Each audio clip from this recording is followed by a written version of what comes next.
This video is a complete summary of all canon subject matter towards the series in question. It contains spoilers and details for numerous aspects to the story and its events, and is not meant to serve as a replacement to experiencing any of the pieces of media mentioned. Please support the official releases of the developers and their entries in the franchise.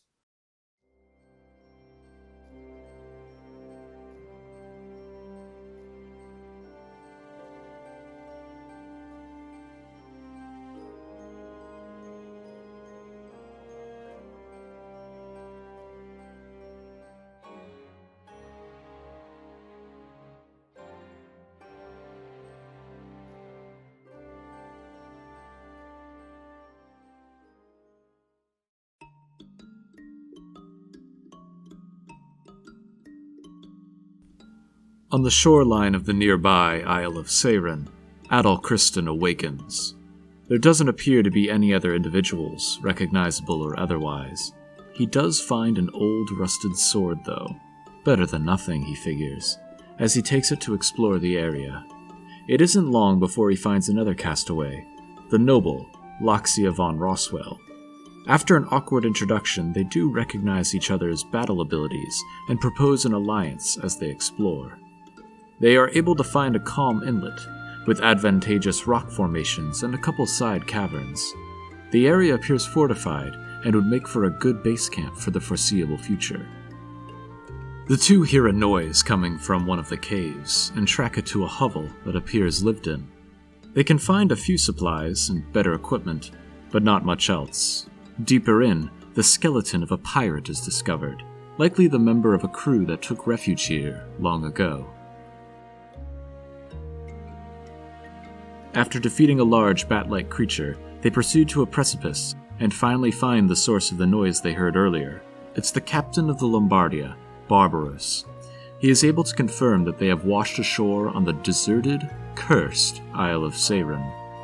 Barbaros tries to ease tensions and ensures that he will still uphold his duties as captain and leader of the Lombardia's survivors.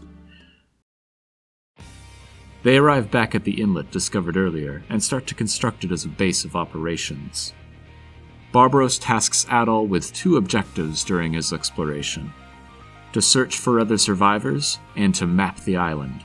Absolutely nothing is known regarding the isle, and a detailed map will be essential in looking for supplies to make an attempt to escape.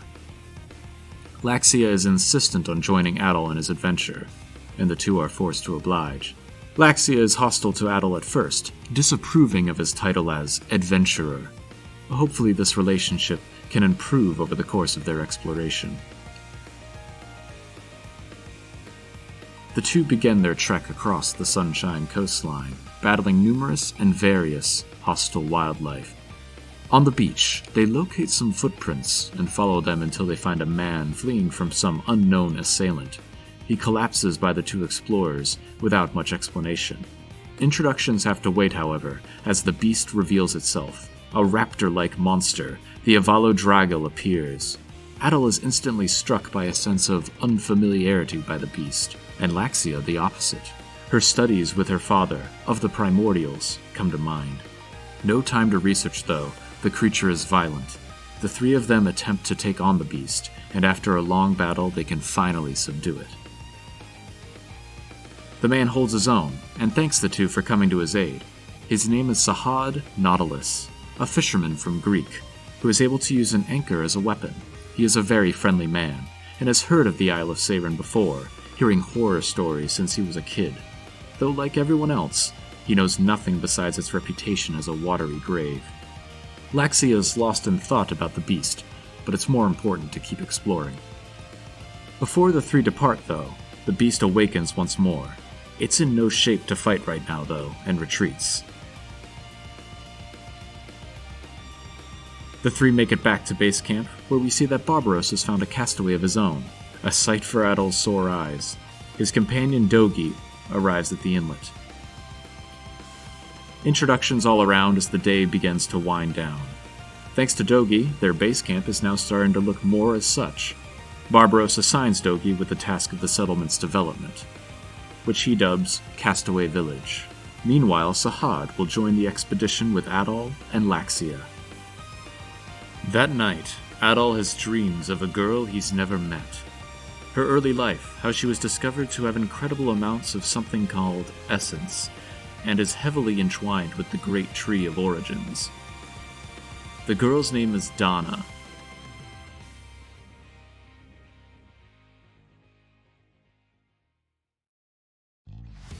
The next morning before setting out, Laxia finds Adol a new garb for him, fitting for his adventurer role. After some morning breakfast and some upkeep, the party checks in with Barbaros before setting out. He's apparently made friends with a parrot that has grown attached to the captain's shoulder. The captain also shows the party a bulletin board where castaways can post requests for explorers to fulfill, for a reward of course. Now to set out along the coastline. Dogi said he saw some footprints heading south, so the waypoint is set. Along the way, Barbaros' parrot arrives to deliver the news that it's been named Little Perro. Little Perro relays a message back to the village where Dogi and Barbaros arrive to help move a tree blocking the path. In the cape beyond, the party finds a new castaway, Allison. She is taken back to the village and reveals she is a seamstress and is willing to help however she can. She is very worried about her husband, another castaway named Ed. The party promises to search for him as she goes to rest. Later, Allison sets up as a tailor for the village. As the three continue to explore, they find a couple notes that appear to be a journal of someone else's exploration. They are signed only with the letter T. They make their way a bit more inland through the island jungle as the sun begins to set. Unlike Adol, Laxia and Sahad are exhausted. For everyone's benefit, they decide to set up camp. Laxia is reluctant, but given the size of Seiren, they can't always afford to head back to the village to sleep. It's best to find a safe place to rest and camp, in order to continue right away in the morning. The three bond at their campsite, before heading to bed. Once again that night, Adol has a dream about Donna, her training at the Great Tree, and her friends, Olga and Sarai. The three continue their exploration through the towering coral forest.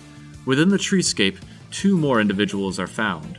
A rather cranky noble named Sir Carlin, who is having an injury treated by a doctor named Kiergaard. Carlin is a self-proclaimed famous noble from Rom, while Kiergaard seems skilled in his trade. At least one of these two sounds like they will be helpful in the village. Dogi arrives to escort them back. Before leaving, the doctor informs the party that they were traveling with a third, who chose to stay on the beachside on the other side of this forest. Time to find this next castaway, but it isn't long before Perro arrives, and asks for the party's assistance at the village to defend it against a raid of beasts. Here they see that Kiergaard has set up his clinic. The defense is successful. It looks like the village can hold its own from most attacks. Back in the forest, after braving the monsters of the remainder of the woods, the three find a hidden shore. Here the next castaway is found, a woman named Kathleen, who instantly recognizes the subpar nature of the party's weapons. She's a blacksmith and would be happy to lend her services to Castaway Village. She quickly establishes a smithy and furnace at base camp and sets to work on new weapons and armor for the explorers.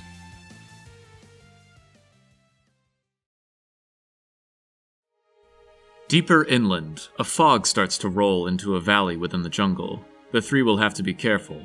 But before long, a grumbling and pounding can be heard. A large reptilian beast lurks in the fog and instantly notices and hunts the group. Recognizing the difference in power, it's time to flee for now. Once they do get away, it's decided to look for a path around the beast.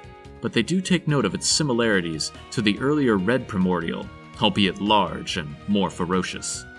Time to take the coastal route once more. Along the beach they run into someone new, a mysterious young man garbed in violet. However, he has no intention of speaking with the party. After some pressure, he at least gives the group his name, Hummel, and he describes himself as a transporter. They let him go his own way for now. That night, Adol once again has visions of the mysterious girl. Further inland, a watchtower is discovered, recently built, with journal entries that refer to the beasts known as primordials.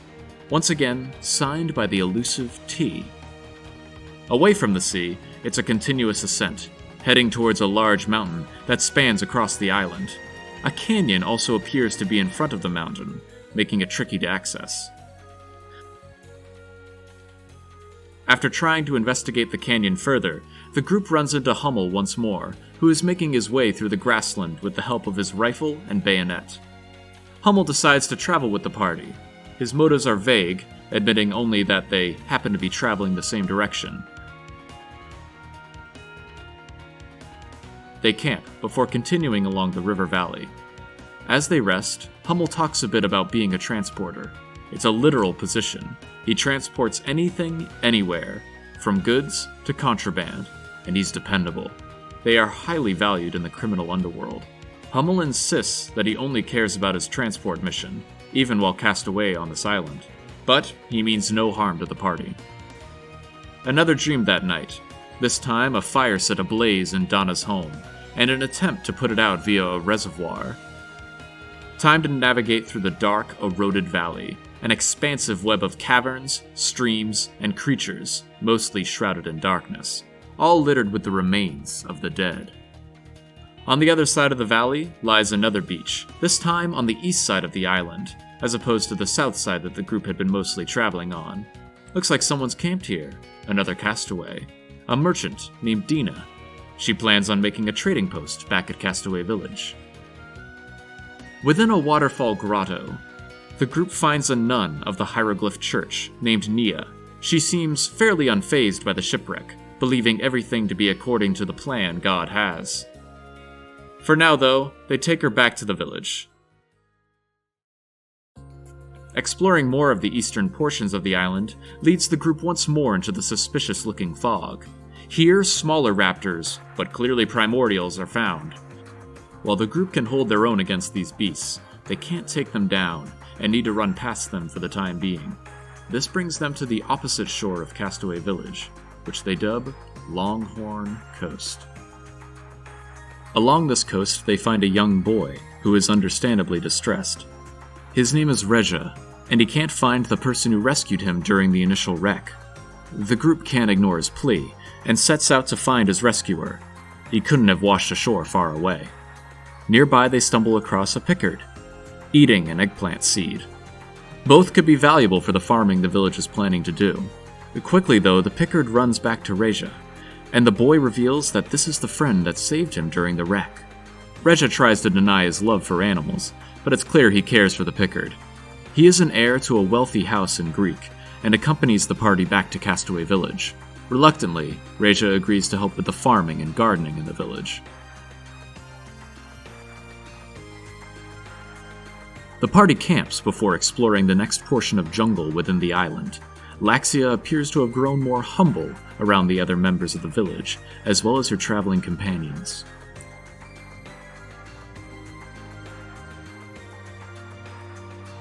The next morning, the jungle beyond the campsite is to be explored.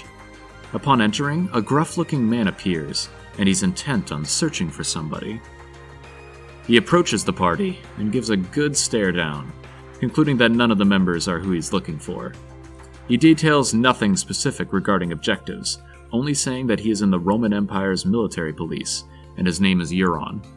According to Euron, he never forgets a face, and recalls each of them aboard the Lombardia. They explain the situation regarding Castaway Village to the officer. He thanks them for their cooperation, and promptly leaves the jungle. As Euron leaves, the group enters and begins exploring the boggy jungle. Deeper in, some movement can be seen by the party, and an individual appears to keep running away from everyone. On a rocky coast, on the other side of the jungle, they find the man. They calm him before introducing themselves. He is a castaway by the name of Licht. He is a timid man who washed ashore in the dangerous jungle, and as such he is quite on edge. Just as they are offering to escort the man back to the village, Pero arrives. He says there's an emergency back in Castaway Village, and Barbaros needs Adol back immediately. On their way back, Hummel separates from the group. When they arrive just outside the village, Dogi greets them. Apparently, Barbaros was attacked, and they think it was a person, not a beast. Kiergaard says he should be fine, but still, an unknown assailant is something that will take priority. Kiergaard greets everyone and says that the captain has just woken up. The captain gives his recount of what happened. He was walking near the shore in his patrols when a voice called to him. When he turned in its direction, a blade sliced his chest.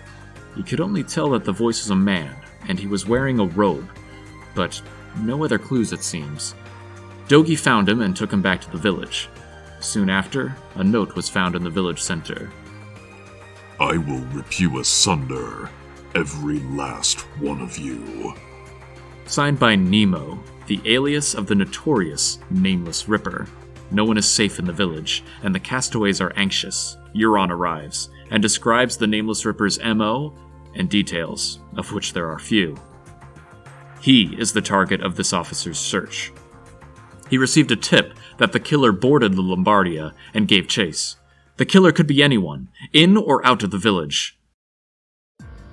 Suddenly a cry from outside. The group follows it to the garden, where Sir Carlin has been slashed in the leg. Before searching for the Ripper, the party takes Carlin back to the shelter.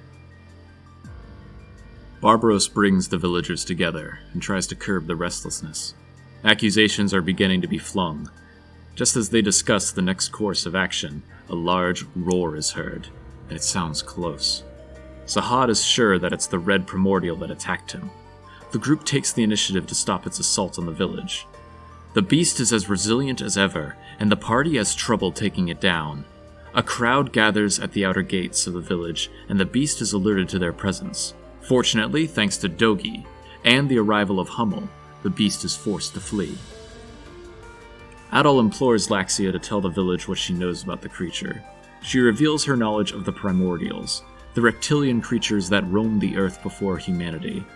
While it's hard for the villagers to believe, they have seen them with their own eyes. Laxia will do her best to be a consultant when fighting these monsters. For now, though, the Nameless Ripper is still the priority. That night, Adol and Laxia share a moment atop the village watchtower. Laxia is too restless to fall asleep, and Adol was keeping watch during the night. Laxia gives Adol some history of hers, about her father's teachings, and her family's shunning after his obsession with the creatures. Adol ensures Laxia that she should be proud for making a name for herself, and providing use for her father's work. If they survive, Laxia will search for her father and tell him about her findings on the island. She also apologizes for her rudeness towards Adol. Apparently, his free-spiritedness reminded her of her father. They wish each other good night and finally get some rest. The next morning, the party awakens to find that Sir Carlin is nowhere to be found. The group resolves to find clues regarding his whereabouts. Quickly, they find that a small rowboat, built by Dogi to navigate along the shore for fishing, is nowhere to be found. This can only mean trouble. On cue, Dogi alerts that they've been able to spot him from the watchtower. Carlin has indeed taken the boat out to sea. Apparently, he refused to stay on the island for a second longer, even though this boat was not meant for the open ocean. He is at the mercy of the wind and cannot move the boat. The party agrees to run along the shoreline to hopefully catch Sir Carlin. Soon, they can spot him. They can even hear his rumblings about how unfit it is for him to be on the island. It isn't long, though, before the wicked tentacles that sunk the Lombardia reveal themselves once more. The party is swarmed by creatures as they can only stand by and watch as Carlin is attacked. For the first time, the head of the monstrous creature reveals himself, the guardian of the seas surrounding the Isle of Seiren, the cephalopod primordial, Okeanos. With one slam of its arms, the boat is destroyed, and Sir Carlin is nowhere to be seen. The beast vanishes into the sea, and they cannot find the lost noble. That night, it's a gloomy scene. They mourn Carlin, and come to the acceptance that as long as the squid beast is present, escape from the isle is impossible. Suddenly, Euron finds another note from Nemo. One pig down. Security is increased, and Euron heightens his investigation. While Euron searches for clues, the party will ask the other castaways. Licht is first to give some observations, mainly how it's apparent that the Ripper is smart and is making moves specifically to sow distress and dread amongst the villagers. He reveals he is a medical student, intending to become a doctor. Barbaros remembers that the killer attacked from a distance, somehow, despite using a slashing weapon. Kiergaard reveals that nothing seemed out of the ordinary about the wounds, except for the fact that they weren't actually fatal, especially with a doctor on hand in the village. For a second, the party thinks they see a wound on the doctor's neck, but it's just a sunburn. Reminds him of his time in the Altago's sun. Everyone appears to be questioned, but Sahad notices someone outside the village. Odd, considering the lockdown. The group decides to check it out, and they follow the shadow downstream. As they are walking, though, Laxia almost stumbles upon a trap. A wire along a tree.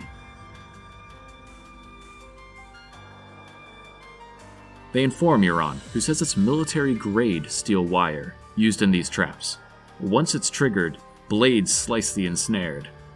Laxia may need to get her wound checked by Dr. Kiergaard, and the topic of his trips to Altago are mentioned. Wait a minute, though. Altago is at war with Rom. No violent theaters yet, but blockades and borders are steel tight.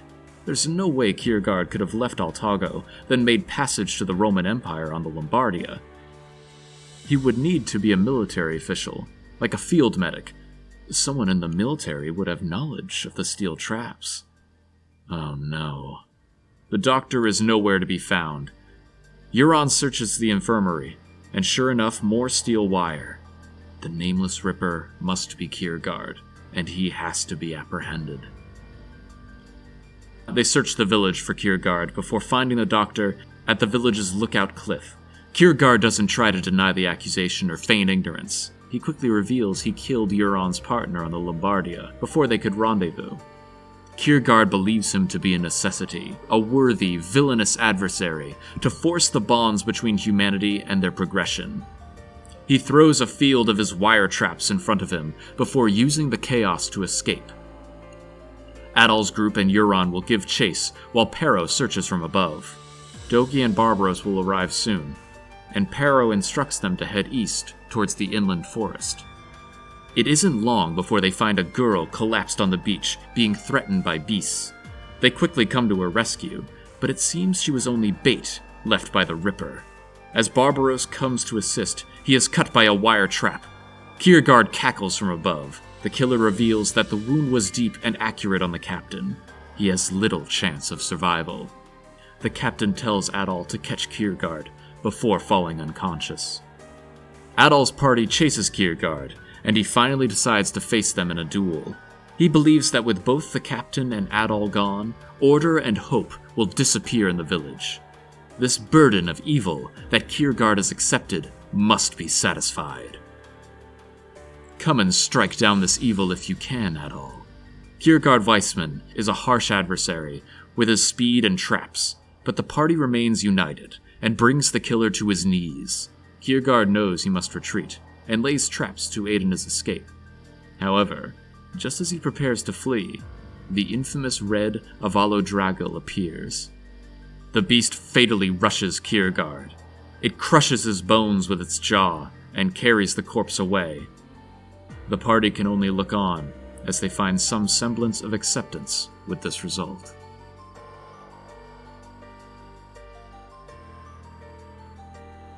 They rush back to Barbaros, who has awoken but still remains unable to move. He's on his deathbed and only has moments. The group comforts him during his final minutes on this island. He asks Adol to promise the captain that he'll get everyone off this island alive, to which Adol accepts. As rain begins to fall on Seiren, Captain Barbaros of the Lombardia passes away.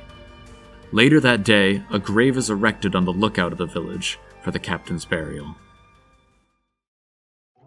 Later, Adol awakens with a strange sensation. Not just some visions of this Donna, but he was her for a moment, reliving sections of her past, including planting a seed near the impassable valley before the mountain. It also seems that the girl rescued last night has come too. Her name is Kina, and she is quite energetic. She's excited to start doing her part in the village.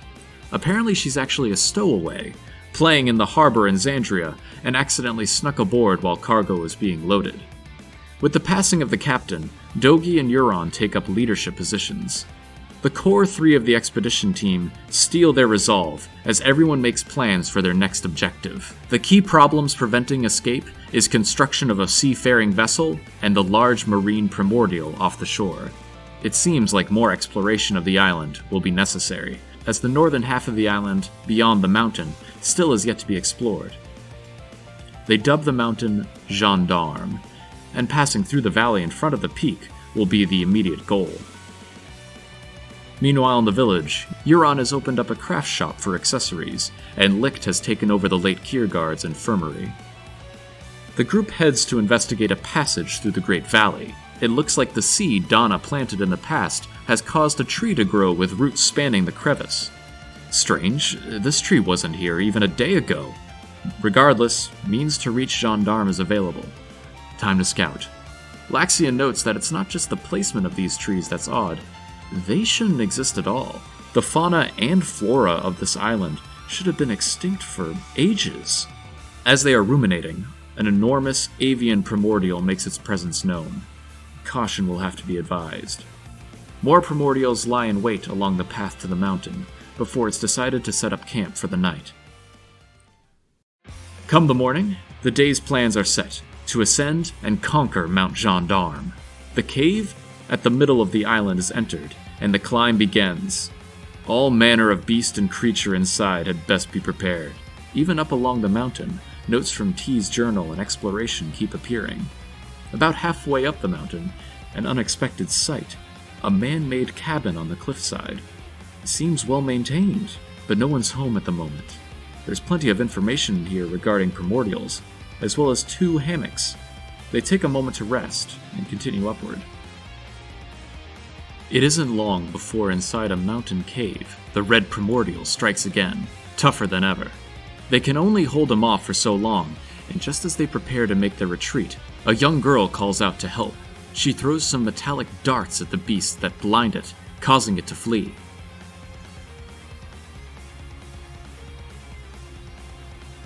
The girl's name is Rakota, and she brings them back to the cabin down the trail. She offers surprisingly good tea, and they make introductions. Rakota has been on this island for almost her whole life, and has learned from books that washed ashore. She has been in the care of another individual who washed ashore a few years ago. He taught her language, construction, medicine, and she calls him father. This is the elusive T, Thanatos Beldine.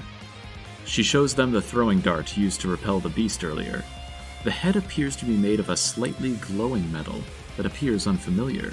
Rakota says that this metal can pierce and slay primordials. Though besides the dart, Rakota is out of the metal, and has no idea where to find it or how to mold it. Joined by Rakota, they all decide to head to the village to consult their smith, Kathleen, on the matter. Rakota is looking for her father and would like to accompany the party as it may lead to her finding him. Kathleen reveals that this metal is the stuff of legend, quite literally. It was thought to be impossible to exist. Tougher than diamond and never rusts. It does fit all descriptions, though. This metal is the mythical orichalcum. It makes sense that it can take down primordials, but more is needed to make weapons. They feel like they are at a standstill, until Adol recalls in his dreams. Orichalcum was found by the Eternians in old strata on the island. Rakota thinks she knows of such a cave located at the foot of Gendarme. They head back to the mountain to search. While searching, they run into a castaway, Austin. He's a well-dressed noble and an artist. A little arrogant, but it seems any help in the village is valued. Finally, they arrive at a fossil-filled cavern that may have the metal they require. Large, gorgeous primordial fossils fill the caves beyond. They find a wall with plenty of a goldish-bronze alloy embedded within. Here, the orichalcum can be mined and retrieved. It's a little strange just how much of Adol's dreams are taking effect in reality. Kathleen is able to enhance the group's weapons, coating them in enough orichalcum to be effective against primordials. The upgrades take 3 days, and upon completion, a raid on the village takes place. Primordials are beginning to attack, including the fierce red of Aladragl. With their new weapons, the group is finally able to defeat the mighty beast. After a village celebration, it's time to ascend the rest of Gendarme and find Thanatos. After a treacherous ascent up the mountain, they reach the Knife's Edge peak of the summit. On the ridge, the huge griffin-like primordial strikes down from above, and the group must battle if they want to access the second half of Seiren. a fierce fight against the creature that has claimed Gendarme as its own. But sure enough, it is defeated. Afterward, they get their first look at the northern region of the island. What looks to be a ruined civilization, a massive tree, and a whole lot of primordials.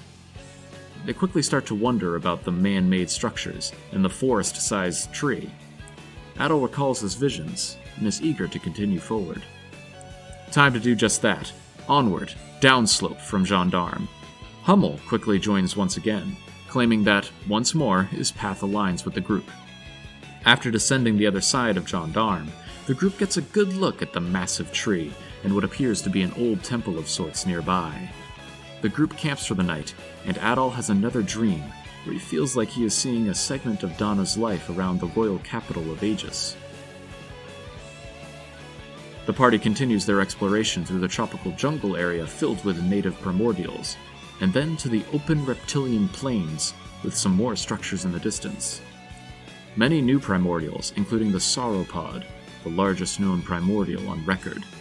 They see the ruins of a city over yonder, but no clear way to approach, and so once more they camp. In the morning, Adol starts to feel a strange resonance, and the group notices a crystal nearby start to shimmer. Suddenly, Adol collapses and enters another shared experience with Donna.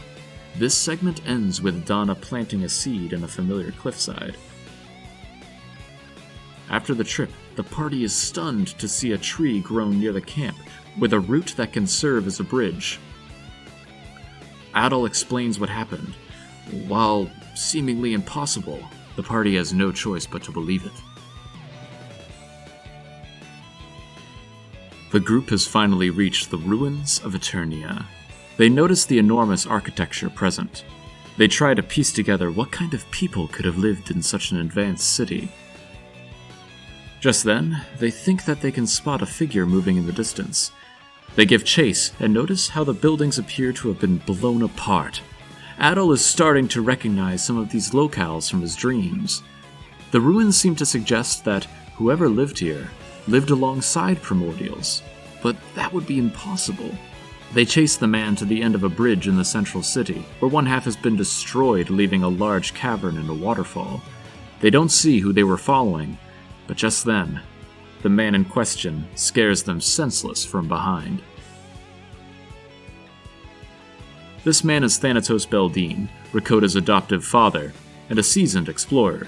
They exchange introductions. Thanatos explains how he noticed a spike in primordial activity not too long ago, and started to explore the northern region.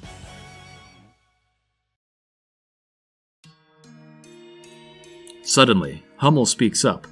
Thanatos was the intended recipient of his package that he's been transporting. Apparently, some time ago, Thanatos tossed a note in a bottle out to sea, asking for a jar of his favorite pickles and the blueprints to a ship to be delivered to the Isle of Seiren.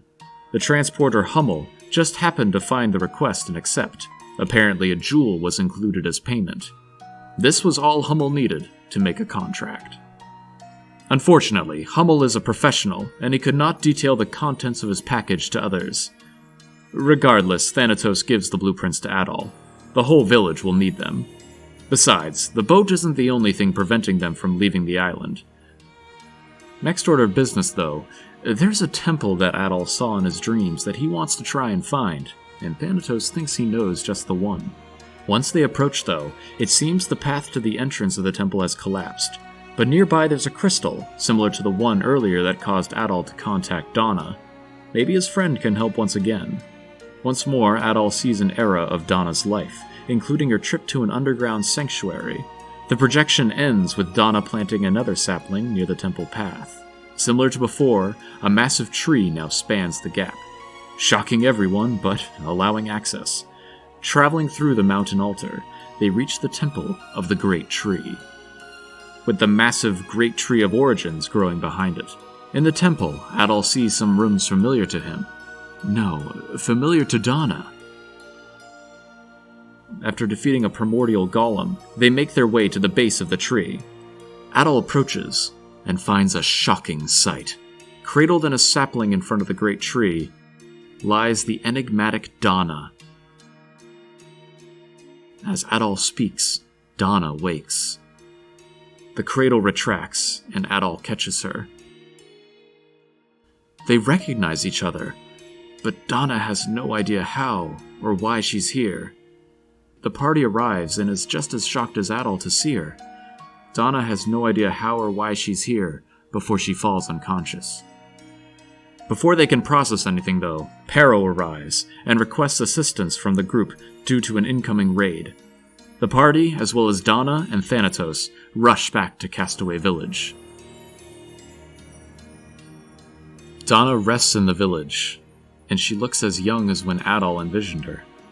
But Eternia looked like an ancient civilization. What's going on? They note the red eye-like brand on the arm of Donna.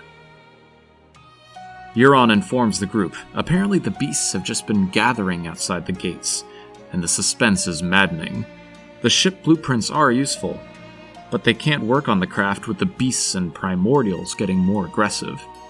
But Donna's still asleep. It looks like the beasts are finally making an attack. A raid begins. The waves of primordials exhaust the party, and they are unsure if they can hold out for much longer. Until suddenly, crescent blades cut down the front lines. Donna has awoken and is ready to enter the fight. Donna shows off her strength and skills as the assault is quelled. Afterward, Donna formally introduces herself with the party and the village. She gives a brief history of the Eternians and their relation to the primordials. She remembers she's the maiden of the Great Tree, but nothing about what led her to slumber near the Great Tree. Trying to remember only makes her lightheaded. Donna eagerly wishes to accompany the party to help them, and help her recover her memories. The shipbuilding can begin in earnest now. Dogi also mentions that he's heard rumors in the village. A fog will sometimes roll in, and a ghost ship can be seen in the translucence. Ghost ship aside, the biggest hindrance is still the aquatic primordial guarding the seas. Donna thinks she knows of the creature, Okeanos. Research was done in Eternia's past on the species in order to navigate the seas around them. Located in Baja Tower near the capital, it's definitely worth a look. First, a bit more exploration around the island. They come across a young woman who has made a tent for herself, Meralda, a wife and mother from Greek. She's skilled in culinary abilities, and will make a fine addition to the castaways. They also come across Sylvia, who appears to be a senile woman at first, but is actually a former gladiator from Rom. While 10 years retired, she can clearly hold her own, even against the primordials of Seiren. She also makes her way back to the village to help with any monster raids. On the way to Baja Tower, Donna is a bit perturbed by the ruined and dismantled state of her former home. When reaching an overlook towards the large chasm in the middle of Eternia, Donna's head starts to ache, as if she is not allowed to remember the events that took place here. On the road up, they also meet up with a sailor friend Adol made on the Labardia, Catthew. Though saddened to learn of the captain, he is happy to finally see some familiar faces and help with the escape plan. Once again, thanks to past Donna, the path is clear. The road to the tower has become a bit roundabout, but the structure is still standing as they approach the now tilted research tower. They need to get to the top of the facility, but they should exercise caution, as the tower is no longer the most structurally sound. Using Donna's essence, at the top of the tower, the group can read the Eternian knowledge stored on information slabs. She accesses the Okeanos entry in the Eternian bestiary. The sea beast is vulnerable to attack when it is resting at its nest. Donna also discusses the Great Tree of Origins and how it fosters the evolution of the dominant species. Similar to how humans evolved from apes, Eternians evolved from saurians.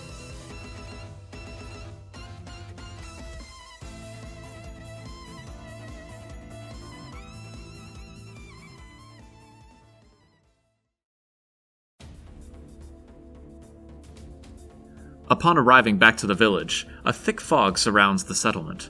Dogi and Euron call Adol to the watchtower. He needs to see this to believe it. A ghost ship is patrolling the harbor. The party is shocked to hear that the rumors are true. Okeanos' nest is important, but they agree that dealing with the ghost ship takes priority. They decide to investigate. If the ship is in good condition, maybe they can use it instead of building their own. The vessel has been spotted veering around a previously unexplored side of the nearby cape, so the party heads out at sunrise to see if they can encounter the ghostly entity. On their way over, they find Allison's husband Ed, who is also a tailor. They quickly head back to the village. The couple is relieved to be reunited, just in time for arresting Allison to go into labor from a pregnancy they were nursing. Licht helps to deliver their child, a healthy baby boy.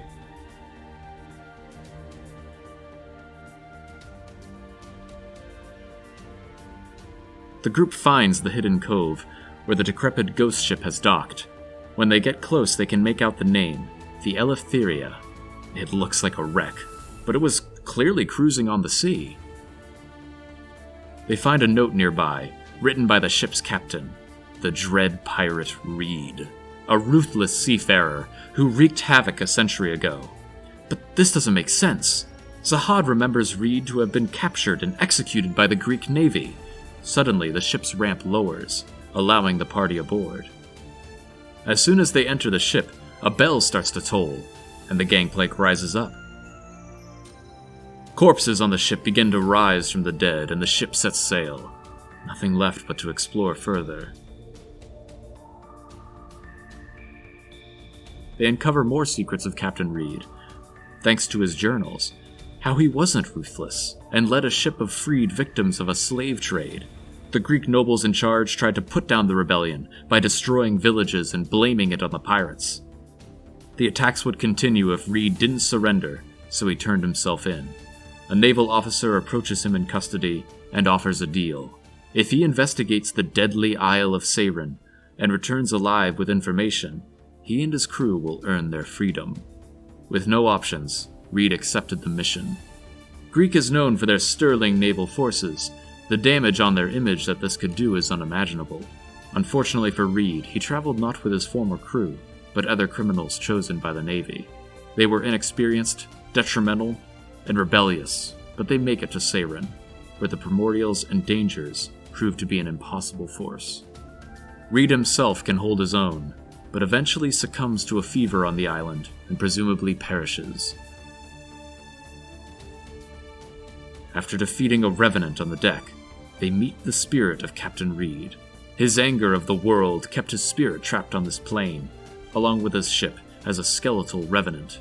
But the party knocks some sense into him, and in turn, he offers a gift, a map of the sea around Seiren, including its reefs, currents, and the migration path of a certain large sea creature. Reed brings the group back to the cove and gives them his blessing, before finally leaving the mortal world. With him gone, the Eleftheria sinks as well. Back to the village, thanks to Reed's map, they can determine that the nest of the Okeanos is the Archaeozoic chasm near the ruins of Eternia. The Okeanos is likely to only reside deep in the chasm's waters, but Donna has an idea. In the palace that used to be above the chasm, there were subterranean passages and essence equipment that Eternians used to navigate underwater. Once again, with some traversal to the past, Donna plants a sapling near the palace. This causes a tree to grow in the present, returning the ruins of the palace above the chasm, and now traversable.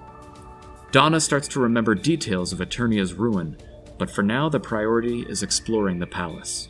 Through the structure, it looks like there's a spiraling path that can be used to access the bottom of the chasm, where they can find the sea creature. Deeper in, they find a scale that can be used to breathe underwater, allowing for full exploration of the watery pit below. At the bottom, they encounter an open trench that looks to be the location of the beast's nest. Time to head back to the village and prepare for an assault. The party, along with Dogi and Thanatos, prepare a strategy. Using cannons and ranged fire, the villagers will attack the beast, driving it into its nest to recover. There, lying in wait, will be Adol's group to finish it off. The stage is set. All of the castaways gather together on the cliffside over the chasm, with catapults ready.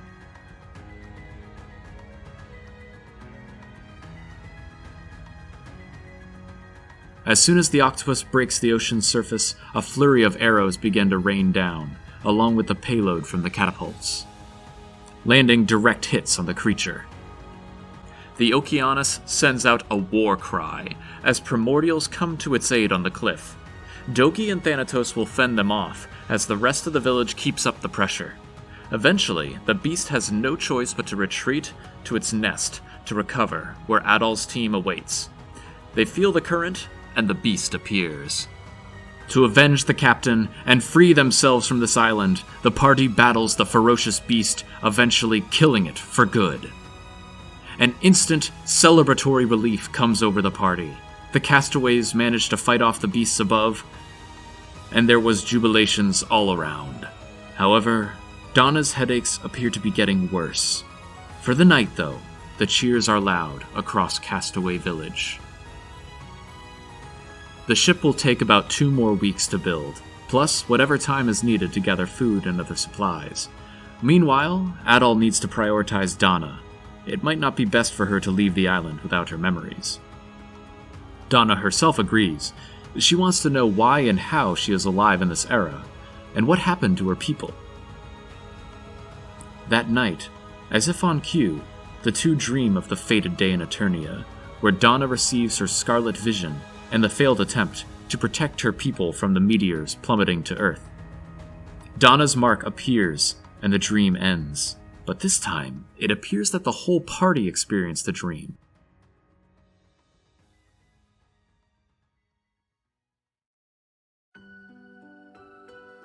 Donna is also missing, though it's speculated that she went west of the capital, as instructed in the dream, to the Valley of Kings. The group is motivated to continue the search for their new friend, as they arrived at an unexplored area in the northern half of the island. On the way, they run into Donna, who does not want to burden her friends with the quest of finding her memories, when they all have lives they are eager to return to off the island.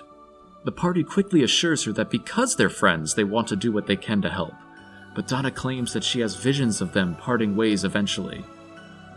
Adol and the group promise that they will always remember each other and help when they need it. Donna is convinced and accepts the help of her friends.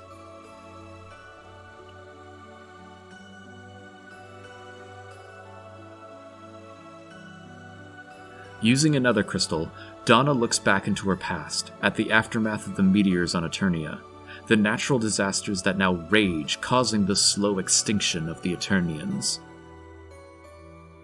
She plants a sapling near the entrance to the Valley of Kings to allow her future self passage before venturing westward herself. In the present, the party arrives at the entrance of the temple and camps for the night, where Donna shares the troubles of her early childhood with her friends. Along the way, the party discovers a well-dressed man named Franz. As it turns out, he is Laxia's butler, who is traveling with her. The young noble is happy to see him unharmed. Franz is a capable bodyguard, though, and has managed to keep him safe on the north side of the island. Through the main temple, the party encounters a ruined Seiren garden, and Donna feels like this chamber is familiar. Deeper within, they come across a mural depicting the Great Tree of Origins, but here it's seen seemingly destroying its surroundings. They notice another information monolith, which Donna doesn't have access to. Suddenly, Hummel spots someone on the mural's ledge. It's the robed individual from Donna's past, Ura. She unlocks the information stored within the monolith and reveals the truth of the Great Tree. It's both a tool of selection to cultivate the current most adaptable species, and a weapon to cull and reject the rest. This rejection is the Lacrimosa, and what Donna has been remembering was the Lacrimosa of Eternia. These were the meteors that caused the rapid changes in the Earth's environment that led to the Eternian extinction. Ura remains vague, though, and disappears before telling more.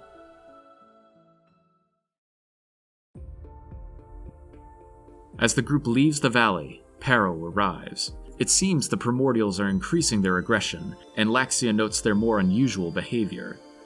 They head back to Castaway Village to help defend against the Saurian waves. Newer beasts strike in these assaults, some primordials that Donna doesn't recognize and Laxia thinks might predate her era. As hard as they fight, the beasts are still agitated and aggressive, Adol's group decide to get a lay of the land and venture to the top of Gendarme once again, in order to see the status of the island. While exploring, the party finds the boat that Sir Carlin stole to try and escape. They use it to head to a small island offshore, now that Okeanos isn't a threat. There they find an exhausted Sir Carlin, who miraculously survived his encounter with the beast. The members of Castaway Village reluctantly welcome him back. From the top of Gendarme, the group can see the increase in primordial activity, but more concerning is a thick fog that has enveloped the Great Tree of Origins. This activity is foreign to Donna as well. Those unknown primordials predating Eternia appeared to be emerging from the fog. Doki assures the group that they can handle the village defense. Adol and his team should investigate the Great Tree. As they approach, not only are primordials coming from the fog, but they can see that the fog itself is expanding as well. The fog gets thicker, and the path to the tree's temple appears to be going endlessly. Suddenly, the fog envelops them all, and the party is separated.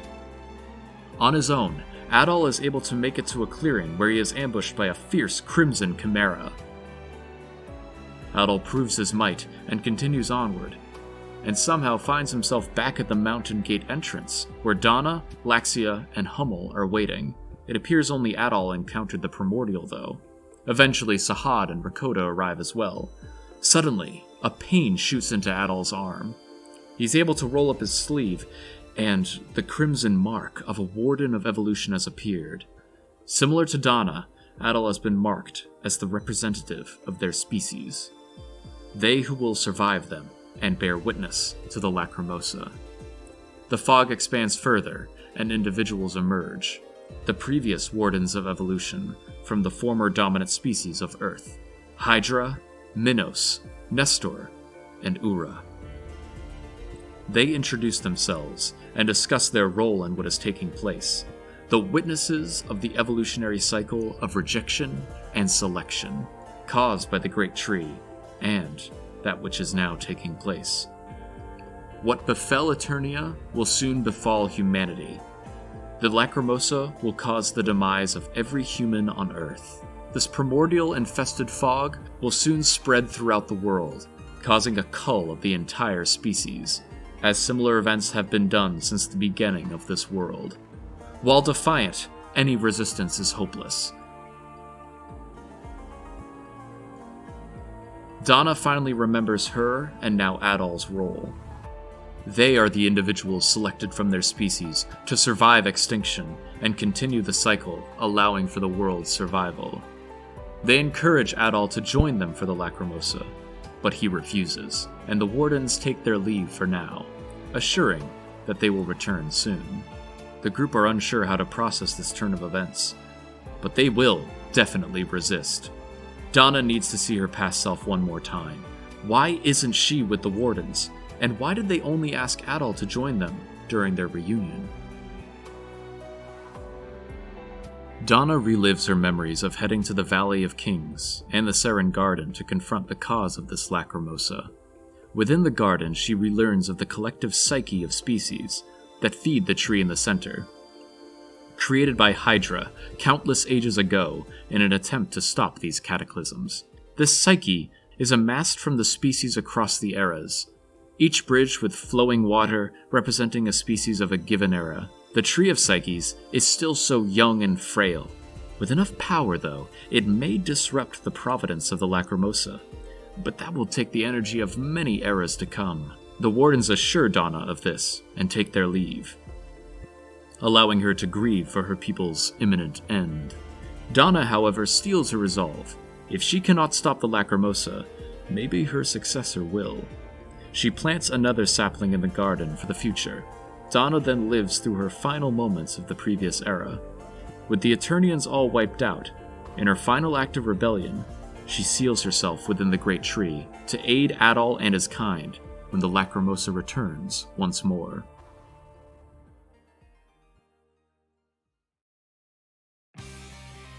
In the present, the group comforts Donna, who has had to relive her past trauma, before setting out for Seiren Garden to investigate the Tree of Psyches.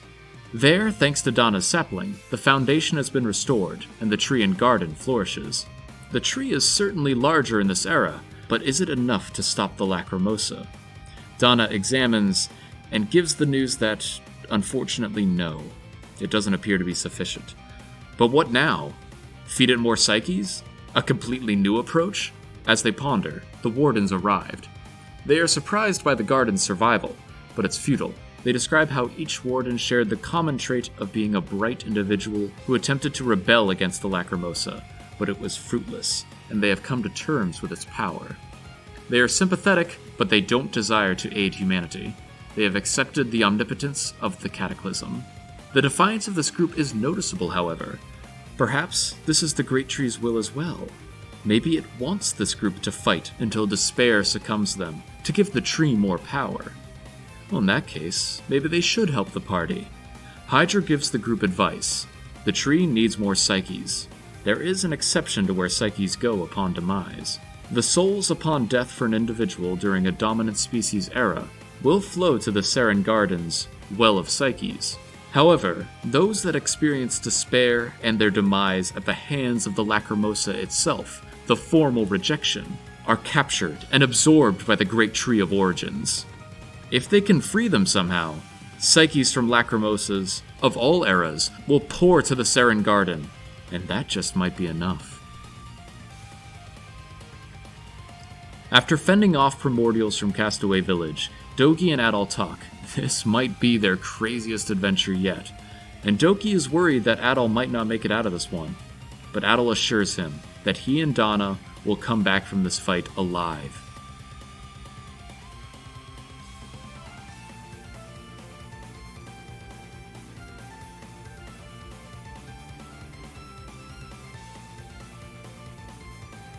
In their search on the north side of the island, Adol and company come across a familiar face to the swordsman, the noble Governor-General of Celceta, Griselda.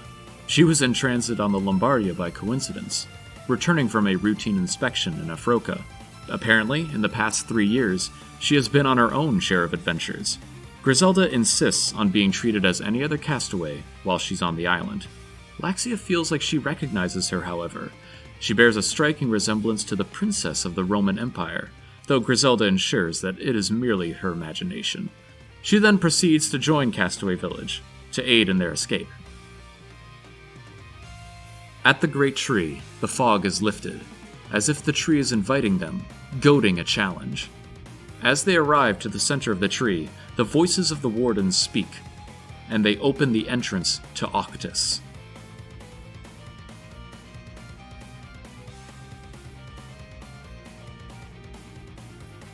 Here at the Octus Overlook, the Wardens appear. This is a world within the Great Tree, and here, the Wardens observe the evolution of the world. This is where the psyches, captured by the Great Tree, end up, but they are split into 4 crystals on opposing ends of Octus, one for each of the fallen species, Lacrimosas. The objective is now to destroy these crystals, which must be done in order from oldest to most recent. The Wardens seem condescending, implying that their destruction is nigh, and they are merely observers to the inevitable. First, the Ocean Path, which is a recreation of a piece of Hydra's world, destroyed by the Lacrimosa, the Primordial Sea.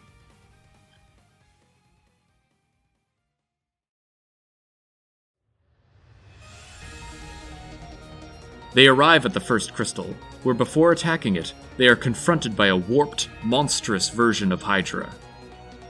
After its defeat, the crystal is shattered, and the psyches released, with the tree and Seiren Garden instantly absorbing them. Hydra appears after the fight, who reveals that was not him they fought, but rather his own psyche, that was captured by the Great Tree when he succumbed to the despair of the Lacrimosa. Hydra details how the Earth goddess Maya called his species to come to the land, and thus began the cycle of evolution on the Earth. Maya would then vanish after informing this to Hydra. He assures the party that right now, unprecedented events are coming to pass. He can't believe they actually freed a crystal. Hydra will continue the observation, but now accepts that another path regarding the Lacrimosa may be possible. Next is Minos' domain. Where Hydra's people went extinct, his bestial kind thrived. Similarly to Hydra, the party's defiance causes Minos' psyche to lash out in defense. Minos accepts his defeat as an honorable fighter, believing that he has done his duty as Warden of Evolution. He even finds a bit of relief, knowing his people's psyches may now rest in peace. Next is the tropical domain of Nestor's insect species, where a similar challenge awaits, defeating Nestor's psyche form. Nestor appears a bit more aggravated than Hydra and Minos, and still appears to accept the Lacrimosa. She is fearful of the damage done to the world if it's stopped, but does not think that stopping it is an impossibility anymore. Humanity remains resilient and will preserve their race and lives until the end. Finally, the era of the Sky Race, suspended on crystalline structures high above the earth, where Ura Psyche appears, which still resembles her form she has taken after mimicking Sarai. After defeat, Ura reveals herself and describes her mimicry ability, which helped her find Dana, the next Warden of Evolution.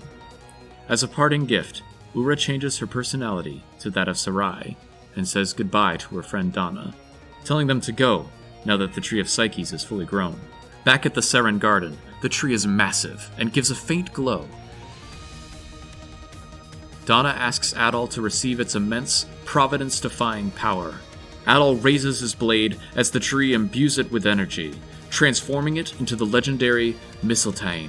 With this in hand, the party can finally confront the Lacrimosa. Ura clarifies that with the sword in hand, in Octus, Adol can cut a path through the great tree's selection sphere. The group resolves to pierce through the structure and forge their own path ahead.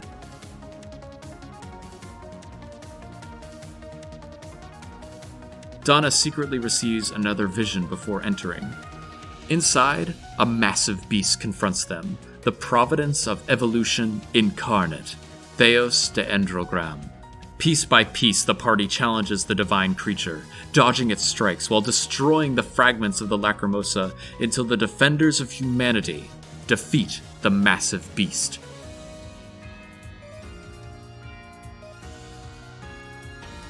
With the creature defeated, the displaced primordials vanish into energy. Inside Octus, the tired party feels a rumbling as Ura arrives. She says that with the Lacrimosa stopped, this whole island will soon fade, and the world along with it. This can't be how it ends. Was this all truly a mistake? No. Dana steals her resolve as she begins to glow faintly. Soon, the tree, the island, then the world is engulfed in a bright light.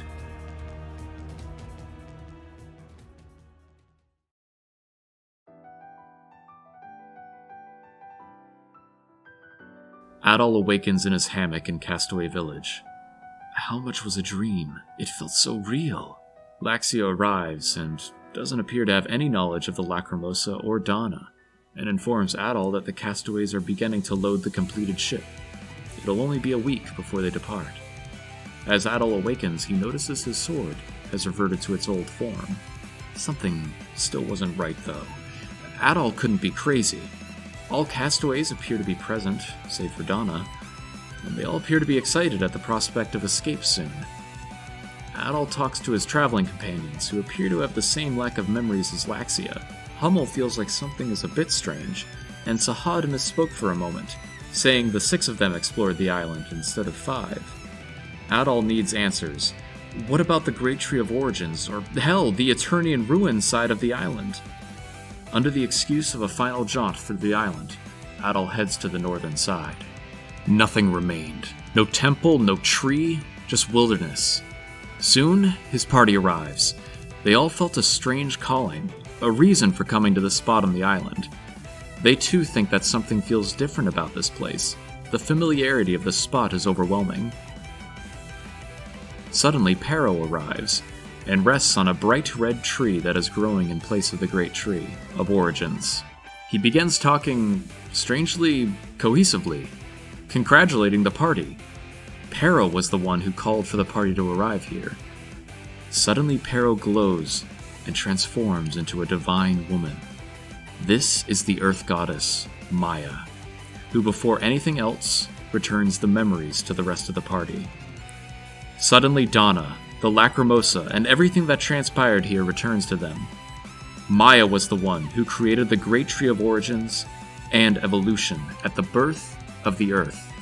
Everything that had transpired in the history of all the Earth, all 5 eras of the species, the winged ones of Canaan, the wars for Ys, everything and everyone were parts of the dreams of this slumbering goddess, this world's tapestry woven in sleep. The actions of Adol and his friends awoke this slumbering goddess, causing the world to end. However, Maya has reconstructed this world upon her awakening, right where it left off with humanity's history salvaged. Donna sublimated herself, combining with Mistletoe and the Psyches to become a new concept of evolution that allows this world to exist, at the cost of her own existence, which explains why no one remembers her, or the old concepts of evolution, the Lacrimosa. The party refuses to accept this end for her friend, and Adol resolves to find her. Maya grew so fond of their adventures, and wishes to aid the group. She opens a rift to the Abyss of Origins, and the goddess tells Adol that this is where Donna lies.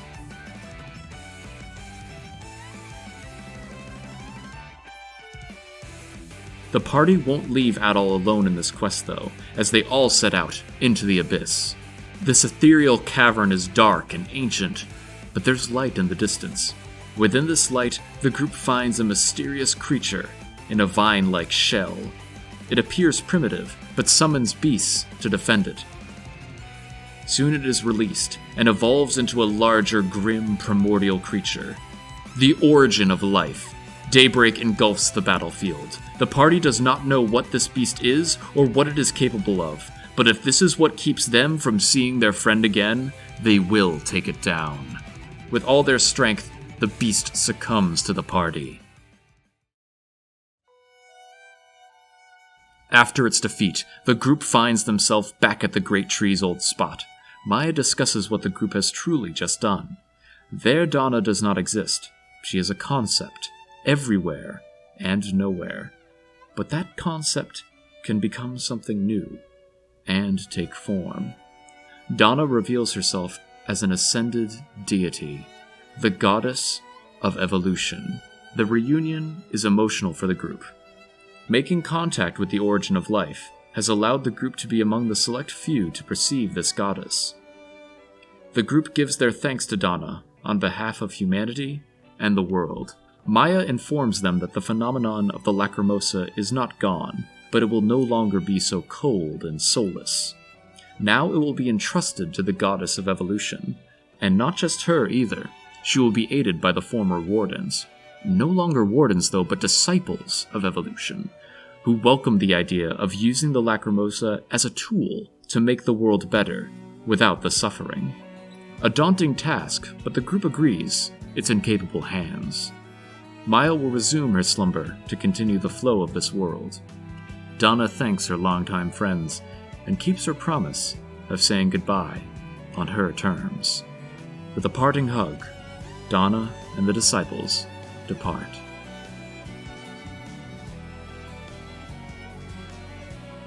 A week later, Castaway Village is ready to set sail, en route to Sunion in Greek. Adol checks in on the village members one last time before everyone climbs aboard. The party has one more moment of bonding, thanking each other for their adventures and the growth that it's allowed, hoping they all meet again someday. It's unclear exactly how long the villagers were on the Isle of Seiren for, but the most reasonable estimate is about 18 months. Hummel would return to the Roman Empire and continue his work as a transporter. While managing the orphanage where he spent his childhood, Rakota and her father began traveling the world together, with the most famous of their expeditions being in the continent of Afroka. Sahad reunited with his family in Crete, living as a quiet hero in peace with his wife and daughter. Laxia reunited with her father while studying in Glia, and they teamed up to rejuvenate the study of primordials, and would go on to restore her house's noble status. She would earn acclaim from the public and other houses for her research. After docking in Greek, Adol and Dogi parted ways with the castaways to resume their adventures, with the only hints being that he plans to travel west. How west, however, is something that none of the other castaways could have imagined.